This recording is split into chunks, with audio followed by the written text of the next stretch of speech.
نحمده ونستعينه ونستغفره ونعوذ بالله من شرور أنفسنا ومن سيئات أعمالنا من يهده الله فلا مضل له ومن يضلل فلا هادي له وأشهد أن لا إله إلا الله وأشهد أن محمدا عبده ورسوله أما بعد فإن أصدق الحديث كتاب الله وخير الهدي هدي محمد صلى الله عليه وسلم وشر الأمور محدثاتها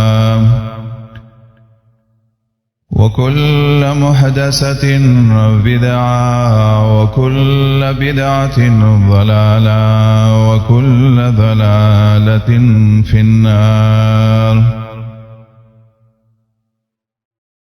أعوذ بالله من الشيطان الرجيم. بسم الله الرحمن الرحيم. ألم يأن للذين آمنوا أن تخشع قلوبهم لذكر الله وما نزل من الحق ولا يكونوا كالذين أوتوا الكتاب من قبل فطال عليهم الأمد فقست قلوبهم وكثير منهم فاسقون. وقال تعالى يوم لا ينفع مال ولا بنون إلا من أتى الله بقلب سليم. وقال تعالى فويل للقاسية قلوبهم من ذكر الله.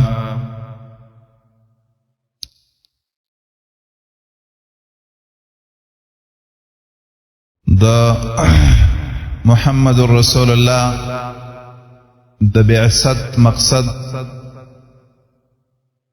او د قرآن کریم د نازلېدلو مقصد د انسانانو د زړونو اصلاح وه.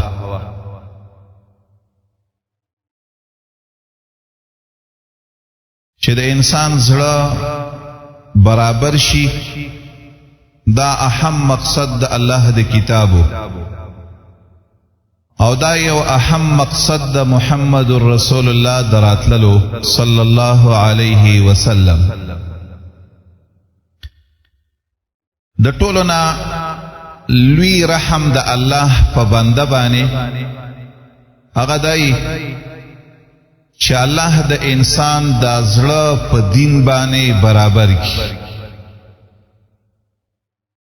چې کله د یو انسان زړه د الله په دین برابر شي د هرې نیکۍ کول ورته آسان وي، د هرې بدۍ نه ځان ساتل ورته آسان وي، د هر چا سره چې مینه کوي نو د الله د پاره کوي، د هر چا سره چې بغض کوي نو د الله د پاره کوي. هر یو نیک عمل چې کوي د په عمل کې یو اثر وي چې هغه د هغه چا په عمل کې نه وي چې د الله نه یریږي او د الله نه زړه برابر شوی د الله په دین باندې نه وي. د قرآن نه چې موږ ګورو د احادیثو نه چې ګورو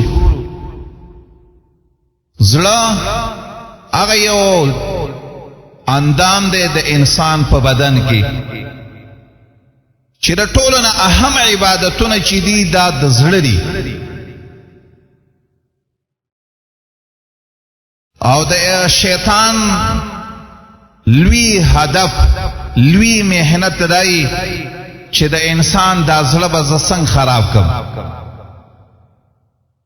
او د زړه د خرابېدلو د وجې نه د انسان هر یو عمل ته نقصان رسیږي په نن خطبه کې انشاءالله مختصر طور باندې دوه خبرې کوو یو خبره داسې ده زما او د ستا زړه د دې د سمېدلو د دې د جوړېدلو به څه طریقه او څه سببونه به وي چې ما او تا د خپل زړه سم کو او د الله په دین باندې خپل زړه منور کو او دویم د ځان د پوهه کېدلو لپاره لږ واقعات به واورو د داسې خلکو چې د چا زړونه سم وو چې د هغې د اعمالو څه اثراتو او هغوی په دې عالم کې په کمو مرتبه باندې ژوند تېر کړی او د داسې خلکو لږې واقعات به واورو دا اوله خبره دا اول نه خو ذهن کې دا خبره کېده وه که زړه دې سم نه وي که نه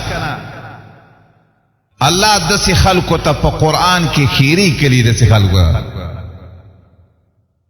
چې د چا زړه د الله په دین باندې برابر شوی نه وي الله په قرآن کې وایي فویل للقاسیة قلوبهم من ذکر الله الله وی هغه انسان د تباشی چې د هغه زړه باندې د الله د ذکر اثر نه کیږي او زړه داسې سخت شوی الله وی چې ستا د زړه داسې خراب شوی دی چې د الله دین بیانېږي د الله ذکر کیږي او ستا په دې زړه باندې اثر نه کیږي الله هغه انسان ته خیرې کوي الله وی داسې زړونه خو دې تباه او برباد شي الله فرمایي دې خبرې ته که ما او ته اول نه سوچ وکړو خپل زړه ته کله سوچ وکړه چې ستا زړه چې د الله ذکر کیږي ستا په دې زړه باندې اثر کوي که نه کوي که ستا زړه د الله د ذکر نه اثر نه قبلوي الله فرمایي فویل للقاسیة قلوبهم من ذکر الله ستا دا زړه دې تباه او برباد شي چې ستا په زړه باندې د الله د ذکر اثر نه کیږي او چې قرآن وګوري الله فرمایي دا سخت زړونه دا د یهودو دا سخت زړونه دا خراب زړونه چې د الله د دین اثر به پې نه کېدو قرآن فرمایي چې دا د یهودیانو زړونه او دا د نصاراو زړونه والله فرمایي سورة بقره کې الله فرمایي د یهودو ته خطاب کوي نصاراو ته خطاب کوي اهل کتابو ته خطاب کوي الله وایي ثم قست قلوبكم من بعد ذلك فهي كالحجارة او اشد قسوة الله فرمائی ستاسو اے یہود و نصاراو اے اہل کتابو دسی آیاتونا دسی واقعات موری او ستا پزلا اثر نکی ستا پزلا کی سخوالے پیدا شوی او په حدیث کې هم دسی راغلی دی چې د چا د زړه سمي او زړه برابر وي نبی علیہ السلام وی دا د انسان د نیکبختۍ نښه چې د انسان د زړه سم برابري زړه برابر شوی د نیک عمل کوي خود الله د یری د وجنا جړی چې الله به زما د نیک عمل قبول کړي او قبول به نه کړي چې زړه سمي الله سورة مومنون کی وی د خو خلقو په باره کې داغو نښه داسې ده والذین نیک خلق خ خلق داغی صفتونه داري اذا اتوا ما اتوا وقلوبهم وجلا نیک عمل کوي زړی یریږي چې زما رب زما نیک عمل قبول کړي او قبول به نه کړي مقصد می داو د ټولو نه اهمه خبره د زړه ده زما استاد د زړه د سمېدلو اسباب څه دي د نن نه بلک سوچ کوو چې زما استاد د زړه به دا زما او ستا په دې بدن کې د ټولو نه اهم جز دی. زما او ستا دا ایمان هم په دې زړه کې دی. زما او ستا دا زړه کو برابر شو، والله زما او ستا ټول اندامونه به برابر شي. د دې د سمولو یو څو لنډ غونتې اسباب واوره. د ټولو نه اول قرآن به لږ راخلو او د قرآن سره به ډېره مینه کوو. د قرآن تلاوت به کوو، په قرآن باندې به ایمان راوړو، د قرآن کریم درس و تدریس بکو، د قرآن کریم معنی به زده کو، د قرآن کریم تبلیغ بکو، د قرآن کریم حاکمیت بغواړو، د قرآن کریم داغه عزت بکو. داغه دا ټولې خبرې چې زما او ستا فضل کې را لې د قرآن د یو عجیبه غونتی کتاب دی چې د دې قرآن سره دا تعلق زما او ستا پیدا شو. د ټولو نه قوي طریقه زما او ستا د زړه د اصلاح چې نو هغه د قرآن سره تعلق دی. بس او دیو جن علماء فرمائی هر هغه څوک چې هغه د خپل زړه اصلاح غواړي او د قرآن سره تعلق نه ساتي، د قرآن تلاوت نه کوي، د قرآن درس او تدریس ته نه کینی، د قرآن معنی نه زده کوي، د قرآن باندې عمل نه کوي، د قرآن تبلیغ نه کوي، دا خبر یاد ساته. ټول عمر به تیر شي خو ستا زړه به ګورې سم نشي. په دې خبره ځان پوهه کوه. دا په قرآن کې شته. قرآن کریم کی سورت یونس کے اللہ فرمائی یا ایوہ الناس قد جاءتکم موعظۃ من ربکم وشفاء لما فی الصدور. اے خلقو، اللہ طولی انسانانو تا اللہ فرمائی د دنیا ټول انسانانو دس یو کتاب می در لګلې دی، شفاء لما فی الصدور. ستا په دې سینه کې چې کم زړه دی د هغې جوړېدل به ګورې په دې کتاب باندې راځي، دا په بل څه باندې نه جوړېږي. وایي قرآن کې دا خبره ډېره زیاته کړې ده، ځای په ځای باندې کړې ده چې د ټولو نه اول د انسان زړه په څه سمیږي؟ دا په قرآن باندې سمیږي. حدیثو کې دا خبره ډېره زیاته شته. د الله نبی فرمایي د انسان دا زړه زنګ نیسي، زنګ. د دې زړه د سمیدلو طریقه صحیح. نبی علیہ الصلوۃ والسلام فرمایي د الله د کتاب تلاوت. د ټولو نه اول دا به سوچ کو، مسلمان اورورا، مؤمن اورورا، چې ځان د زړه د اصلاح سوچ کې د ټولو نه قوي طریقې دا ده. او دا یوازې زړه د مؤمن نه، که یو انسان سخت ترین کافر وي دا هغه د زړه د سمولو سوچ چې ته په بله طریقه به نه کې، د ټولو نه اولنۍ طریقه به وله دا جوړې، دا طریقه به وله اختیارې چې اول به ورته د قرآن بیان کې، قرآن تلاوت به ورته کې، د قرآن درس و تدریس به ورته کې. د ټولو نه اول د انسان د زړه د سمیدلو طریقه چې د قرآن کریم دی. یو واقعه لکه مثال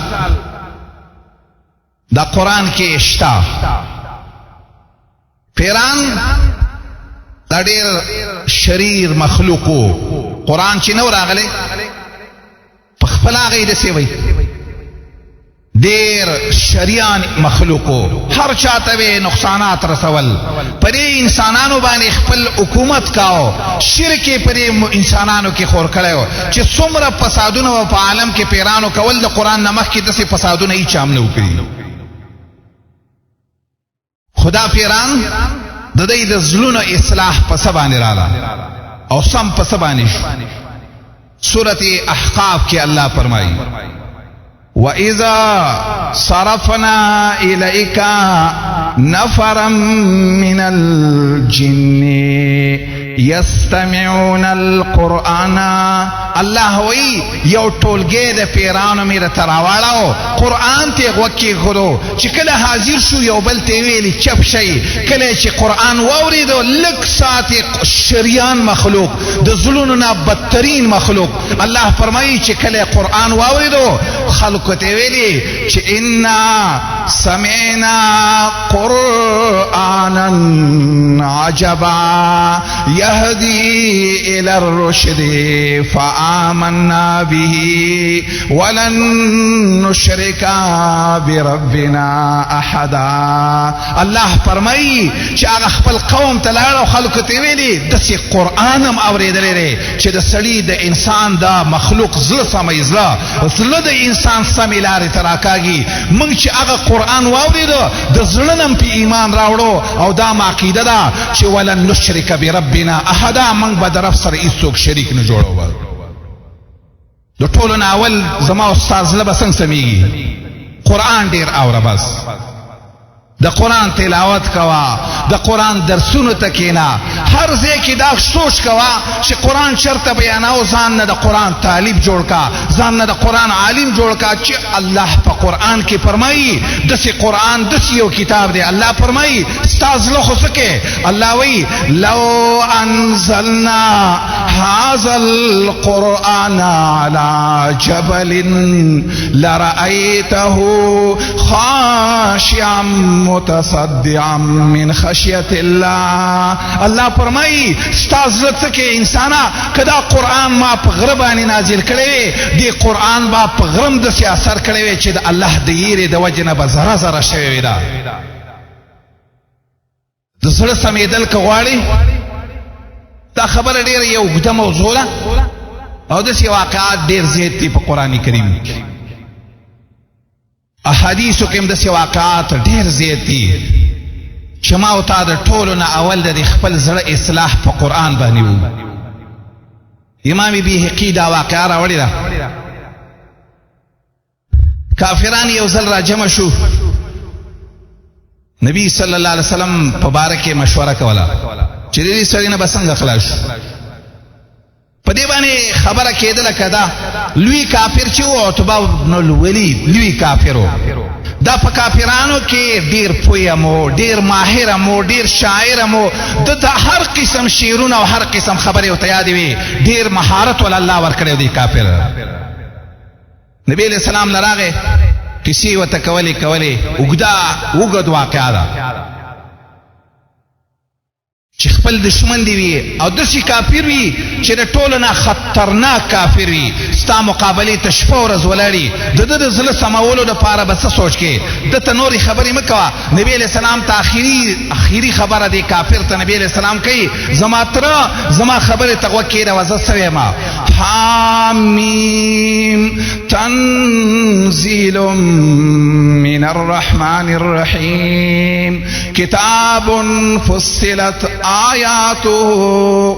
الله فرمایي دا آیاتونه د قرآن ورته ویلې، قرآن د رحمان ذات د طرفه تفسیر سره آیاتونه بیان شوي دي د هغه قوم دپاره چې پوهېږي. دا آیاتونه چې ورته ویل دې آیات ته چې راورسېدو، فإن أعرضوا فقل أنذرتكم صاعقة مثل صاعقة عاد وثمود. که دا قرآن نه منې د زړه نه داسې تندر باد باندې ولیږي لکه السمودیانو په عادیانو چې راولېدلی. هغه کافر د رسول الله په دې خوله باندې لاس ږدي. رسول الله ته وایي د الله نه ویرېږه، د الله لحاظ وکړه چې زه تباه نه شم، زه ستا نوره مقابله نه کوم، ما پرېږده چې په روغه خرته کور ته ورسېږم. هغه کافر چې د نبي علیه السلام دې خبرې ته یې غاړه کېښوده او دا یې ومنله چې د رسول الله دا خوږې خبرو په شان خبرې نه، دا د څه اثر و؟ دا د قرآن اثر و. بس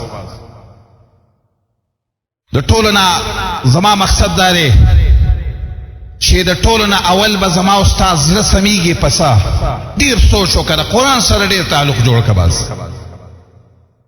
سورت حدید کې الله ډېره ناشنا خبره کوي. مؤمنه ستا په دې زړه کې به عاجزي څنګه پیدا کېږي؟ ستا د زړه به سمیږي څنګه؟ ستا په دې زړه کې به د ایمان نور څنګه ولیږي؟ الله په قرآن کې مؤمنانو ته وایي یا مؤمنه الم یعنی للذین آمنوا ان تخشع قلوبهم لذکر الله وما نزل من الحق. الله فرمایي یا مؤمنه پتا باندې تر اوسه پورې داسې ټیم رانغی چې د قرآن د اورېدلو د وجې نه ستا په دې زړه کې عاجزي پیدا شي. مؤمنه تا د اوسه پورې داسې قرآن وانه اورېدو. داسې عجیبه خبرې دي. هغه کتاب چې الله د اسمان نه نازل کړی دی، د دې په وجه باندې ستا د اوسه پورې د دې زړه اصلاح ونه شوه. عبدالله ابن عمر به چې دا آیات واورېدو، عبدالله ابن عمر به چې دا قرآن دا آیات واورېده، ویل بلا یا الله ستا کتاب هم واورېدو، ځکه م په زړونو کې عاجزي پیدا شو. یا الله، د انسان د زړه د سمیدلو اولنی سبب د ټولو نه لوی څه دی؟ د الله د کتاب سره تعلق ساتل. دویمه خبره، ما او تا به دویم په څه سمیږو؟ زما او ستا د زړه اصلاح به دویمه په څه راځي؟ د الله ذکر لږ ډېر کوئ.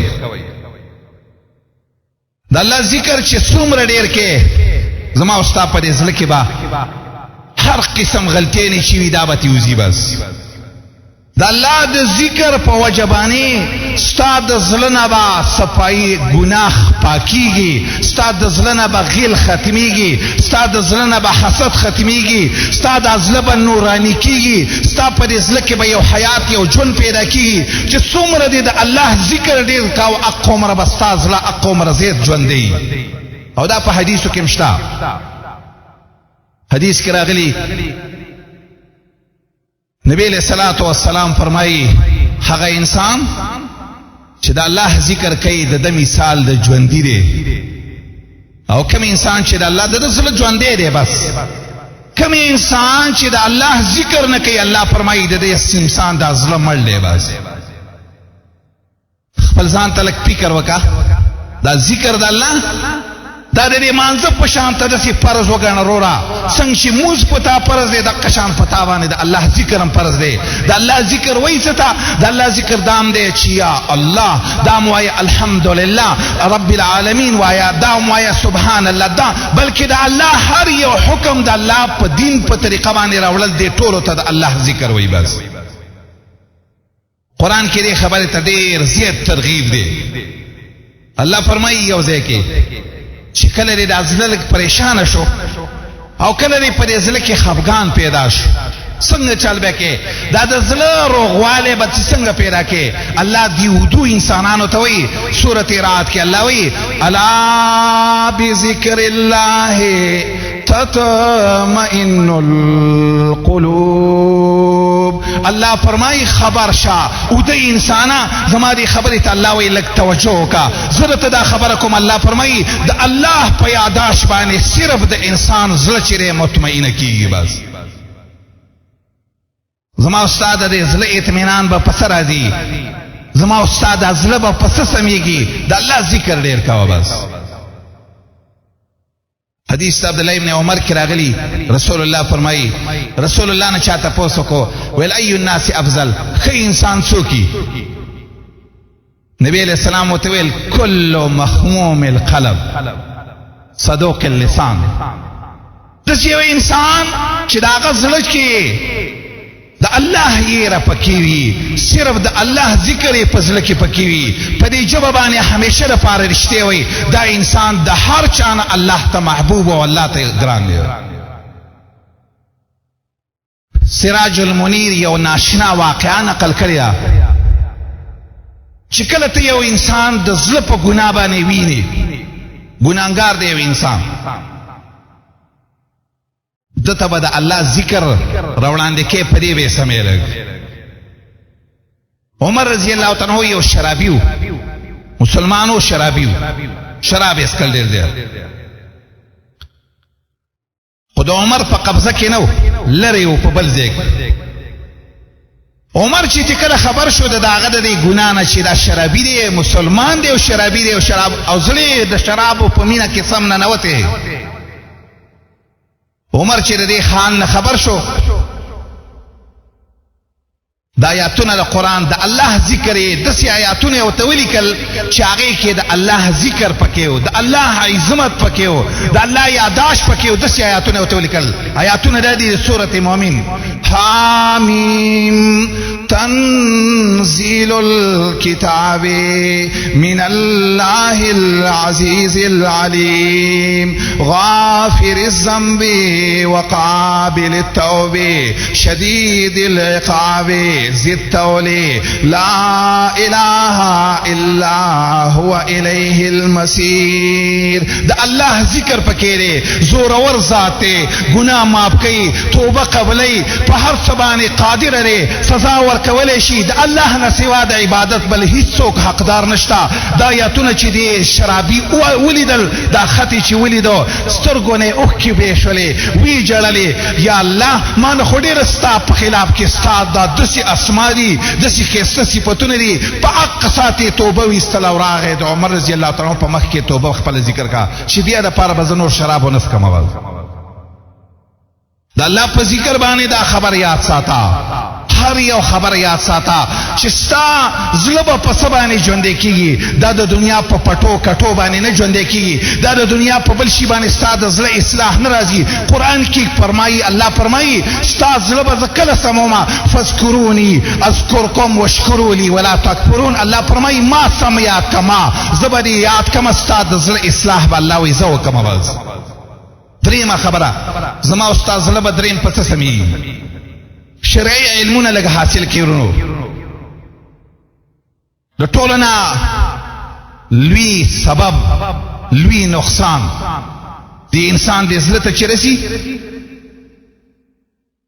دا د جهالت د وجې نه رسي. اکثر انسان زړه ولې خرابېږي؟ زړه کې فساد ولی پیدا کیږي؟ زړه ځکه خرابېږي دی د قرآن نه دی خبر، دی د حدیثو نه دی خبر، دی د علم شرعي نه دی خبر. هغه خبره چې په کوم څه باندې د انسان زړه ژوندی کیږي هغه علم شرعي دی، په حدیث کې راغلی دی. یو سړی یو ځل داسې چلو شو سر یې زخمي شو، سر یې زخمي شو په جهاد کې. ملګرو نه یې تپوس وکړو غسل پې واوښتل ویل ما دپاره دا اجازه شته چې زه تیمم ووام؟ ملګرو ته ویل نه غسل د باندې اوښتي دي لامبې به. د هغه سر زخمي و چې غسل یې وکړل هغه اوبو ته داسې نقصان ور ورساوه چې د هغې د وجې نه غریب شهید شو وفات شو. به نبی علیہ السلام چې د دې قصې نه خبر شو نبی علیہ السلام څه ناشنا خبره کوي. د الله نبی فرمایي قتلوه قتلهم الله، دی دی الله تبا کی دا سړی دی وجلی دی. انما شفاء العی السؤال، د جاهل انسان دا هغه شفا د زړه څه ده هغه پویه ده د علم د قرآن او د حدیث نه ځان خبرولو. که دی د دې خبرې نه خبر وی چې داسې انسان دپاره تیمم وال جایز دي دا سړی به نه مړ کېدی. ظاهري سبب یې د ده د مرګ چې دی دا د دې یو جهالت دی، د دې په وجه دا انسان مړ شو. عرض داره زما او ستا چې څومره نقصانات دي د ټولو نه لوی نقصان څه دی؟ ما او تا د قرآن او د حدیث د علم نه لرې یو. د دې په وجه باندې ما او تا ته د دې په وجه زما او ستا په زړه کې حیات نشته. زما او ستا زړه روغ نه دی، زما او ستا زړه ځکه روغ نه دی ما او تا د قرآن او د حدیث علم نه دی حاصل کړی. څلورم سبب د زړه د سمېدلو. دا خبرې لږې مختصرې کوم، وروسته مې چې کوم لږ واقعات وو هغه مې لږ ډېر اهم وو چې د چا زړه سم وو هغه خلکو قصې چې سړی واوري چې هغې خلکو زړونه سم شوي. څلورم سبب بیانوم بیا واقعات ذکر کوم. څلورم سبب د زړه د سمېدلو حلال خوراک دی. چې د چا زړه سمیږي به کله چې انسان حلال خوري. چې کوم یو انسان حرام خوري د حرام خور انسان زړه چرته نه سمیږي. او دا په صحیح حدیث نعمان ابن بشیر کې راغلی رضی الله تعالی عنہ. د الله نبی فرمایي الحلال بین والحرام بین، حلال افکار دي حرام افکار دي. بیا نبی علیہ السلام فرمایي وبینهما مشتبهات، د حلال او د حرام په منځ کې مشتبهات هم شته، ځینې د شک شیان هم شته. فمن اتقى الشبهات فقد استبرأ لدینه وعرضه. کوم یو انسان چې د شک د شي نه ځان ساتي دا انسان خپل دین هم محفوظ ساتي او خپل عزت هم محفوظ ساتي.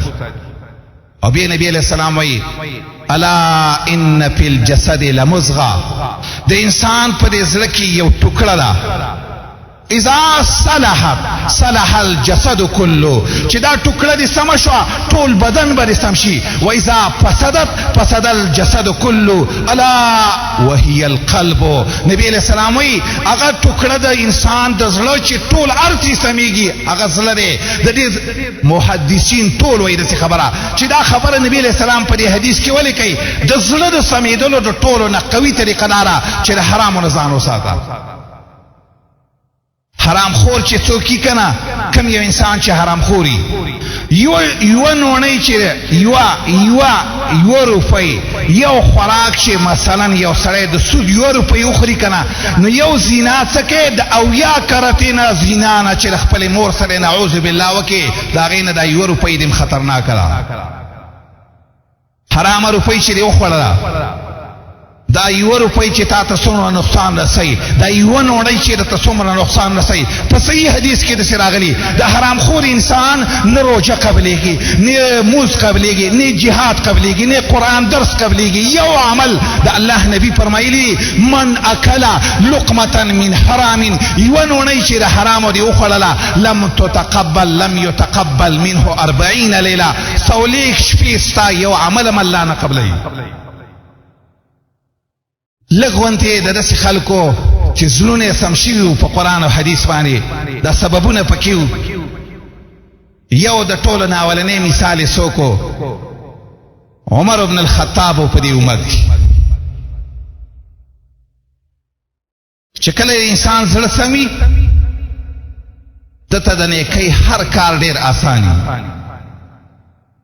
د دعوت کار هر یو کار په هر څه چې کنه د چې څومره هر یو څه چې کوي ولې کوي زړه ول الله په قرآن او په حدیث سم کړی دی. د خیر سمیدلو د زړه اسباب یې اختیار کړي دي. هغې یو واقعه لږه واوره مختصره. عمر چې و چې کله شهید شو، شهید زخمی شو او د سهار په مانځه باندې ولاړ دی. د سهار په مانځه کې د مغیره غلامو ابو لؤلؤ او د هغه د لاسه په نیزه یا په توره باندې ووالی شو، 2 وارې وله ورکړه او عمر د هغې د وجې نه زخمی شو چې کور ته یې راوړو لاسای نه راختلی.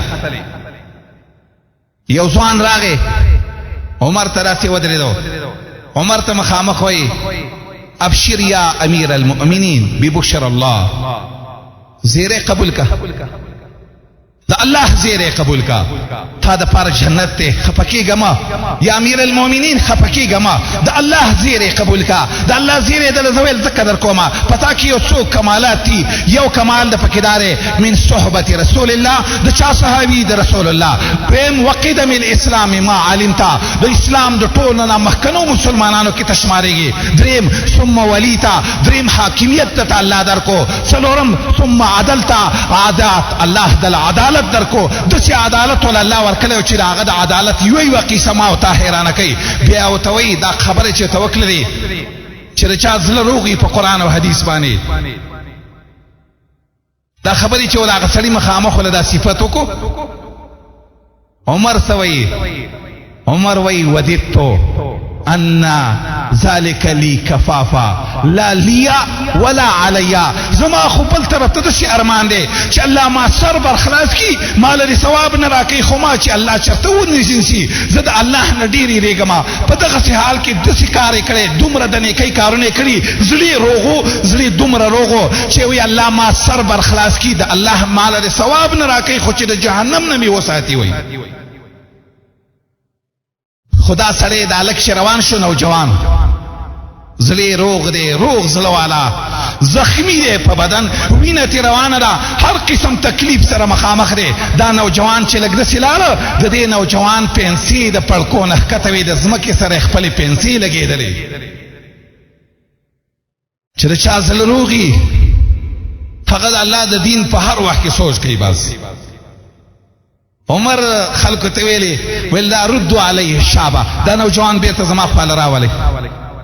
چې بیرته یې وله راوست ویل یا غلامه ارفع ثوبک، دا پنسۍ دې لږ چوتې کا، دا لنګ دې لږ چوت کا. فانه انقى لثوبک واتقى لربک، دا ستا کپړه هم پاکوي او ستا د رب نه د تقوا لویه ذریعه داره چې د انسان پنسۍ او پړکي نه ښکته نه وي. د الله نه چې لویه تقوا څوک کوي د هغې دپاره شر دا دی چې د دې پنسۍ د پړکو نه ښکته نه وي.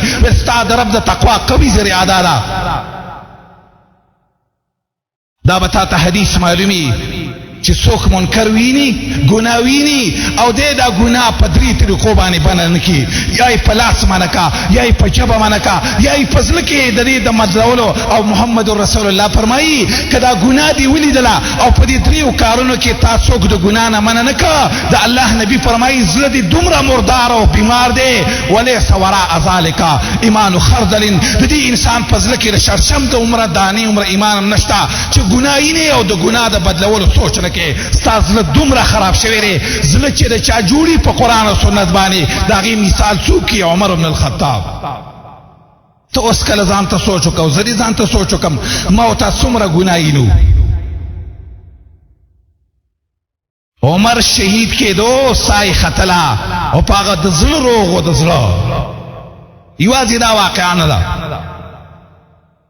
چې کله سړی په زړه روغي هغه داسې عدي ابن ارطات وایي، عدي ابن ارطات صحابه د زړه نه روغ و ډېر زیات. كان رجل من اصحاب محمد صلى الله عليه وسلم اذا زكيا چې اصحاب رسول الله کې بچا د چا صفاتو کو پلان کې ډېر خسړې دي مخامخ به چول چا صفاتو کو. صحابه په دې څه ویل ویل یا الله د زما صفاتو کو ما او تا د زړه بیماران یو، زما او ستا په زړه کې نقصان دی، زما او ستا چې څوک مخامخ صفتو کې ما او تا پیچوتیږو په دې باندې، ما او تا په دې باندې خوشحالیږو. کله کله خلک څوک چې د چا په باره کې نظمونه وایي شعرونه وایي، کله کله ولا خلک هغه لا په مدح کې او په شکر کې انعام هم ورکوي خلک. خو صحابه د رسول الله په دې خبره خفه کېدل ولې؟ څوک چې ستا مخامخ صفت کوي په دې خبره پوه شه. د الله نبي فرمایي چا چې د چا مخامخ صفتو کو داسې د هغه څټې مات کو، دا هغه دین ته نقصان ورساو. او قرآن کې الله د دینه منع کړی وه، احادیثو کې رسول الله د دینه منع کړی وه. خو صحابه به چې چا د چا په د هغه مخامخ صفتو کو، صحابه به ته څه ویل چې افرین شه مزیدار نظم دې زما په باره کې وه یا زما دې صفتو کو. صحابه به داسې دعا کولی اللهم لا تؤاخذني بما يقولون واغفر لي لما لا يعلمون. زما ربا صفت مې ده وکړو، زما ربا ما په دې مه رانیسه، یا الله تا ته زما ګناهونه معلوم دي هغه راته معاف کا. دا د ده غلطي ده چې دی زما صفت کوي مخامخ. هر لحاظ سره صحابه ډېر روغ وو، یوازې صحابه نه د دې امت چې کم خلک په قرآن او حدیث باندې اصلاح شوي وه زړونه یې سم شوي. عامر ابن سعد وایي زما پلار سعد ابن ابي وقاص په غره کې وخان سرول ګړې بزې سرولې، ګړې بزې او سرولې. زوی راغی په سورلۍ سور دی، د زوی نوم یې عمر ابن سعد. عمر ابن سعد چې راغی پلار ته وایي بابا پلار خې چې اول ولیده داسې الله ته سوال وکړه ویل یا الله اللهم انی اعوذ من شر هذا الراکب. یا الله دا سور راغی دی به د شر څه خبره به راوړي، الله ما د ده د شر نه وساتې. چې زوی و خواله راغی خپل بابا ته وایي بابا انزلتا فی ابلکا و غنمکا، بابا دلته ګړې بزې سره وه، دلته اوښان سره وه، والناس یتنازعون الملک، خلک هلته په مشرۍ باندې باس دی، یو وایي چې فلانکی دی حاکم شي، بل وایي چې فلانکی دی حاکم شي، خلکو په دې کې باس دی او ته دلته قلارې ناست دی. بابا تلی به وی چې خلکو دله مشري در کړی وی، خلکو منبر دنه جوړ کړی وی، خلکو دنه حاکم او والی او امیر جوړ کړی وی. بابا دلته ولې ګړې بزې هغه کار ولې نه کوې چې د چا زړه روغي. عمر سعد ابن ابي وقاص سوي دی خپل بچی دی اول په دې سینه کې وار ورکړو، بیا ورته وایي بچیا اسکت چپ شه، بچیا دا خبرې مه کوه، ما د محمد رسول الله نه اورېدلي دي. امام المرسلین محمد رسول الله فرمایلي ان الله يحب العبد التقي الغني الخفي، او کما قال د الله په بندګانو کې هغه بنده د الله خوښي چې د الله نه یریږي او الخفیه شهرت نه خوښوي، مشریان نه خوښوي، داسې بنده د الله خوښي. بچیا مشری زمان نه ده خوښه، څوک چې مشری خوښوي هغه د الله نه خوښه، هغه د الله بدي شي. بچیا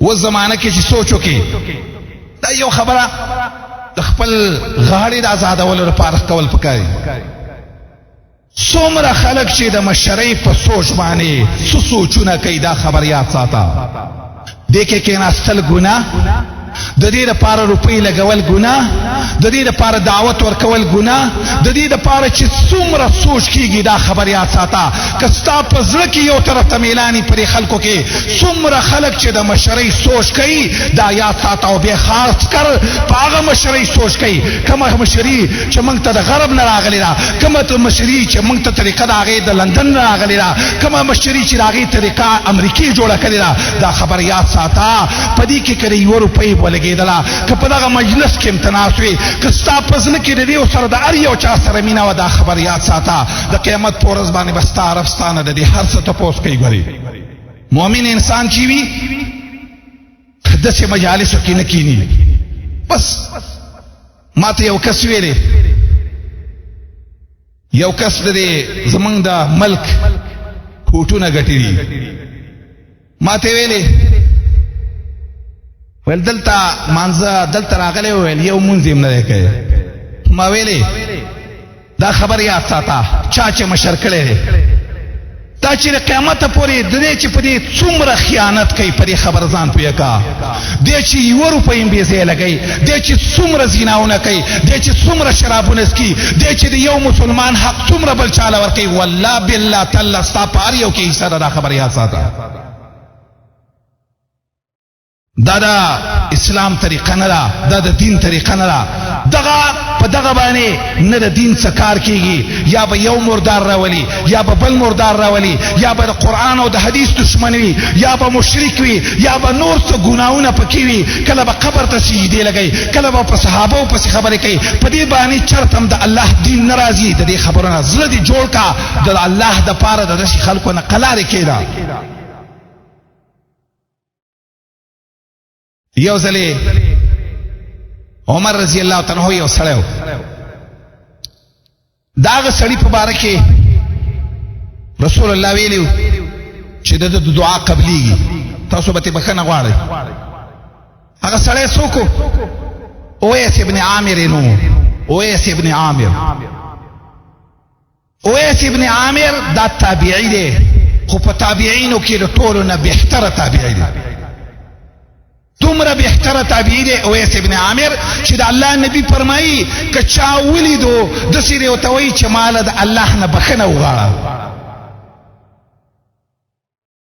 اویس ابن عامر عمر چې ولیدو ویل ته اویس یې هغه ویل ویل ستا په بدن باندې برګی ویل ټولې کیسې په حدیث کې دا ټولې خبرې شته ویل الله ته سوال وکړه چې الله ماته بښنه وکړي عمر رضی الله تعالی عنہ دی بښنه وغوښتله اویس ته عمر ویل عمر په دغه وخت کې خلیفه و ویل اویس چېرته ځي هغه ورته ویلې زه چې ځمه کوفې ته مې نیت دی چې کوفې ته لاړ شي ښه سړی دی ډېر ښه سړی عمر ورته وایي لږ خط بدله ولیکمه چې د کوفې امیر ته به یې ولیکم چې د دې سړي لږ عزت کوه دله څه ورکه څه مدد ورسه وکړه هغه ورته وایي یا امیر المؤمنین سوال دته کومه سوال دته دا کومه مال خطونه مرا کوا والله زدا خوم ان اكون في غبراء الناس فخروا فلو خلقو کما چې د یو سړی ما چې ما څوک نه پیژني زما زله دا غواړي زما زله دا مشرین غواړي زما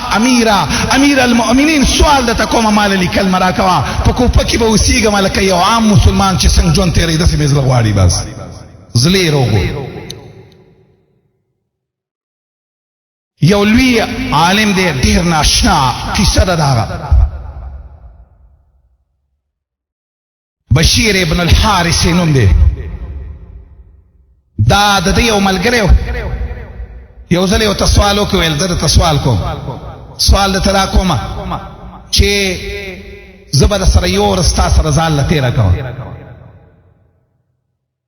ستا سره به یوه ورځ زه ځان له کښېنم چې ته ځان له څه عبادتونه کوې هغه ورته ویلې صحیح ده بس تا ته اجازه ده چې یو ځل زما خواله ځان له ورځې له راشي شاګرد یې وایي دا ملګری یې وایي بشیر ابن الحارث چې خپلې خیمې ته ننوت زه پسې ورننوتلم په مانځه باندې ودرېدو خو په ما پوه نه شو چې دا زما شاګرد هم په ما پسې راغی چې راغی دی په مانځه ودرېده 4 رکعاته مونځ یې وکړو څه عجیبه مونځ یې وکړو وایي زه خو هغه شان مونځ نشم کولی وایي په سجده چې پرېوته په سجده چې پروت و زړه یې روغ دی زړه چې سجده باندې پرېوتو الله ته دعا کوي په سجده کې یا الله اللهم من تعلم فوق العرش زما ربا هغه ذات چې د عرش د پاسه تا ته دا ښه پته ده یا الله زما ذلت د دنیا خوښ دی په نسبت سره شرافت د دنیا ته یا الله تا ته پته ده چې د دنیا غریبي مې خوښه ده الله په دنیا په مالدارۍ په نسبت باندې یا الله تا ته پته ده د عرش د پاسه ذاته تا ته دا پته ده چې ستا په مینه باندې زه د دنیا یو شیلم ترجیح نه ورکومه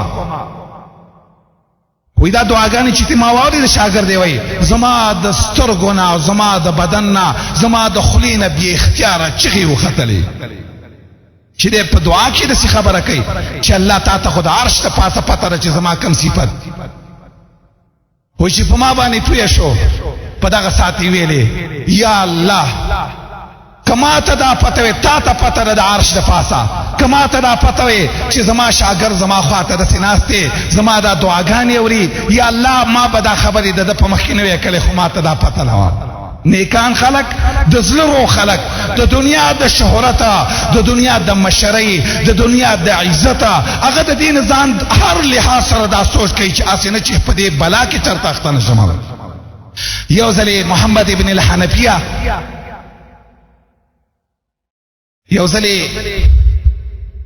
د پلار نه تپوس کوي بابا څوک په خلکو کې ډېر ښه د رسول الله نه وروسته څوک ښه سړی دی پلار یې ورته وایي ابوبکر ویل بابا وروسته پکې څوک ښه سړی دی ویل عمر بیا وایي پلار ته مې ویل چې دا 3 نمبر به ته یې ما ویل چې عثمان ونه وایي ما ته مې پلار ویلی علي ابن ابي طالب انا مسلم من المسلمین زه یو عام مسلمان یم داسې مه وایه چې زه د نور چا نه غوره یم زه د زړه په لحاظ سره چې څوک روغي هغه دا خبرې نه کوي هغه همیشه دپاره دا خبرې کوي زه یو عام مسلمان یم هغه د زړه روغ مسلمان چې وي هغه مشري نه غواړي هغه دا نه غواړي چې خلکو ته اشاره وکړي خلقي صفتونه وکړي د هغه هر وخت کې دا سوچي چې زما رب به زما نه خوشحاله وي که زما رب به زما نه خفه وي قرآن کې الله یو ناشنا خبره کړې ده خبره اوږده کېږي قرآن کې الله فرمایي د قیامت په ورځ باندې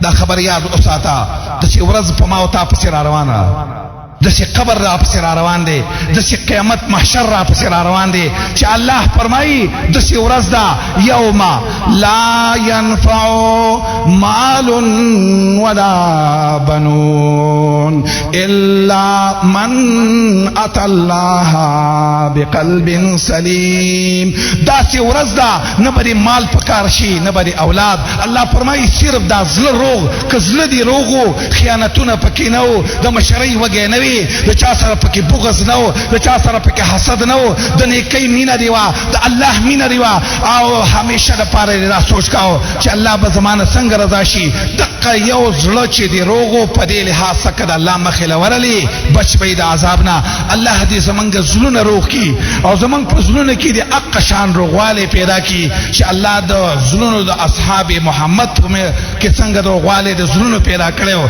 الله دې د دې زړونو د صحیح حدیث ته ناشنا حدیث ته چې دا زړه چې د چا روغي زړه چې سم وي د الله دپاره ده الله دپاره د یو بل سره مینه م کوي د زړه روغ دی د دنیا په وجه باندې د چا سره مینه نه کوي د عرش د سوري د لاندې بل الله ځای درکړي الله دې زمونږ زړونه د الله په دین باندې جوړ کړي او الله دې زمونږ د زړونو د جوړوالي په وجه باندې د دنیا او د آخرت مشکلات ختم کړي واقول قولي هذا واستغفر الله لي ولكم ولسائر المسلمين